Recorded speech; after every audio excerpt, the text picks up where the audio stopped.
Olá pessoas, tudo bem? Eribe na área. E agora nós vamos discutir um tema importantíssimo para você que vai fazer essa prova aí, que está com dúvida quando você encontra uma conjunção lá e ele pergunta qual é a relação que essa conjunção estabelece com oração ou com período. E aí, às vezes você tem essa dúvida, às vezes não sabe que nem conjunção. Preste atenção, as palavras que ligam orações ou às vezes ligam períodos são chamadas de conjunções. Elas estabelecem uma relação de sentido entre o que está sendo estabelecido ali naquela frase. Então aqui nós vamos falar especificamente das conjunções coordenativas, ou seja, as conjunções que apenas ligam orações sintaticamente independentes umas das outras, que são chamadas de orações coordenadas. E nesse caso, nós temos da seguinte maneira. Primeira coisa que eu tenho que ver para vocês aí, eu destaquei nessas duas frases, a mesma conjunção ligando, nesse momento, no primeiro momento, ligando orações, no segundo momento, ligando períodos. Eu quero te mostrar a diferença aí. Então, olha só. Sabemos o conteúdo, mas precisamos revisar. Perceba que é o seguinte, eu tenho apenas uma vírgula aqui antes da conjunção, está aqui a conjunção mas, tá? Ligando a primeira oração. Sabemos o conteúdo, uma oração independente, sintaticamente, fechadinha, né? Nós sabemos o conteúdo. E se eu quisesse botar um ponto final aqui, eu poderia colocar, certo? Então, é isso que faz essa oração ser coordenada, gente. A oração coordenada, ela é completa em sua estrutura sintática. Ou seja, tem sujeito, um sujeito desinicial aqui, tem um verbo, tem o seu complemento, e inclusive eu poderia colocar um ponto final aqui. E esta oração estaria satisfeita com relação à sua estrutura sintática. Mas eu posso simplesmente continuar o período colocando uma conjunção coordenativa, ou seja, aquela conjunção que liga esse tipo de oração independente. Então eu coloquei aqui a conjunção coordenativa, nesse caso adversativa, com a ideia de oposição. Sabemos o conteúdo, mas precisamos revisar. Esse mas aqui, conjunçãozinha, uma vírgula diante dela, está dentro do período. O que é o período? O período começa com essa letra grande aqui, ó, letra maiúscula, e termina com ponto. Precisamos revisar.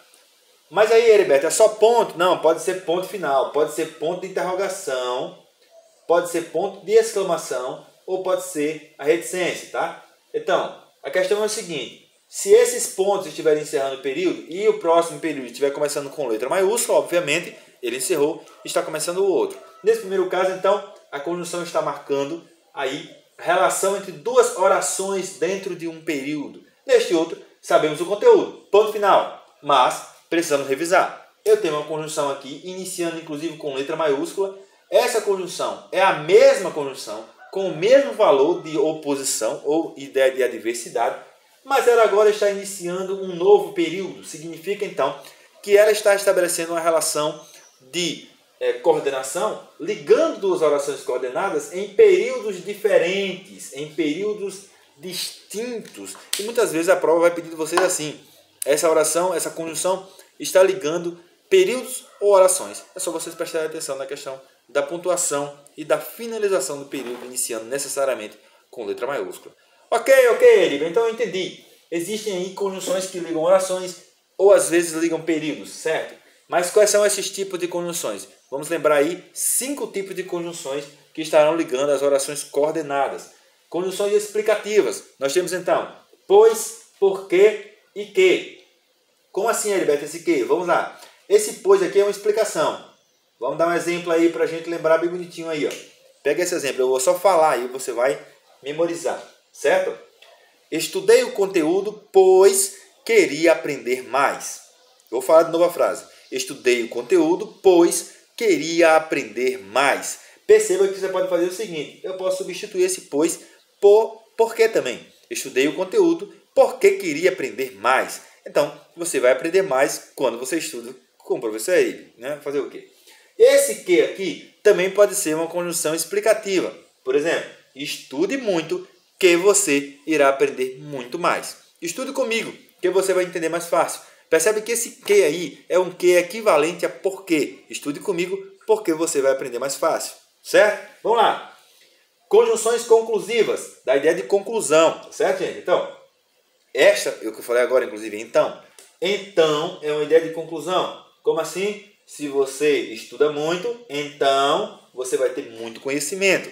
Se você revisa o conteúdo, portanto, você terá muito mais chance de passar. Se você é uma pessoa disciplinada, logo, qual é a conclusão que se chega? você terá muito mais desenvolvimento nos seus estudos, tá certo? E esse pois, Érico, não era explicativo? Era. Só que esse pois, em algumas orações, ele pode aparecer com ideia de conclusão. Mas como ele aparecer? Ele vai aparecer aqui, ó. Marca aí no seu caderninho, ó. Ele vai aparecer depois do verbo, tá? Ele não aparece antes do verbo. Ele aparece lá depois do verbo e normalmente ele aparece entre vírgulas. Entre vírgulas. Esse pois vai aparecer lá no final, tendo valor de então. Então deixa eu dar uma frase para você, você vai anotar aí. Vou falar devagarzinho, tá? Você sabia as regras.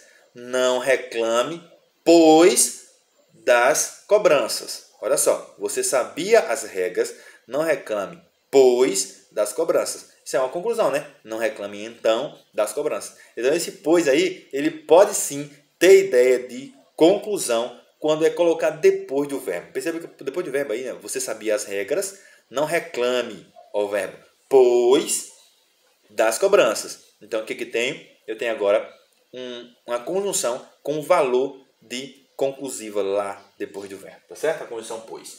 Aditivas, da ideia de adição. Então, faça isso e faça aquilo. Estude, veja a aula e faça os exercícios. Não faça aí de nem estudar, não vá nessa onda de nem estudar, nem fazer os exercícios e depois pensar que vai passar não, porque não passa, tá? É preciso revisar os conteúdos. Olha só. Aqui tem mas também. Aqui mas também, essas duas condições vão aparecer juntas para ter sentido aditivo, tá? Então, o aluno disciplinado não só estuda, mas também faz as atividades, mas também faz anotações, mas também faz explicações. E aí ele consegue um aprendizado muito maior, tá? Então, esse mas também, eles só podem ter ideia de adição se vierem juntos, tá bom? Adversativas. Olha as adversativas. As adversativas têm uma família linda, maravilhosa. E enorme, olha só. Mas, o que é a adversativa da ideia? Ideia de oposição, tá, gente? Isso aqui não é composição, não. É oposição, tá? Tem uma ideia oposta, como eu falei aqui, ó. Sabemos o conteúdo, mas precisamos revisar. Revisar para quê? Para ter mais segurança, para saber fazer a prova e acertar de primeira, tá? Então, a ideia de adversidade. Mas, porém, no entanto, todavia, entretanto, e ainda tem outra. Contudo, são ideias de adversidade ou ideia de oposição, contraposição. Às vezes as provas colocam assim. A palavra destacada tem a ideia de contraposição. A mesma coisa, de oposição, de adversidade. Nada mesmo, tá? E para fechar, as alternativas. O que as alternativas expressam? Expressam escolha ou alternância. Tipo, ou você estuda ou você estuda. Brincadeira. Ora chove, ora faz sol. Você vai, quer queira, quer não. As conjunções com ideia de alternância ou de escolha, lembra-se da seguinte: quando você vai fazer a prova tem 4 alternativas. Então, alternativas, ou você marca A, ou você marca B, ou você marca C, ou você marca D. Então, aí você tem a ideia de alternância. Então, eu tenho conjunções alternativas aí marcando essas orações, tá certo, gente? Essa foi a dica rápida de hoje. Aproveite isso aí, mas faça as atividades. Lembre-se de uma coisa: você entende o que você ouve, mas você só aprende o que você faz.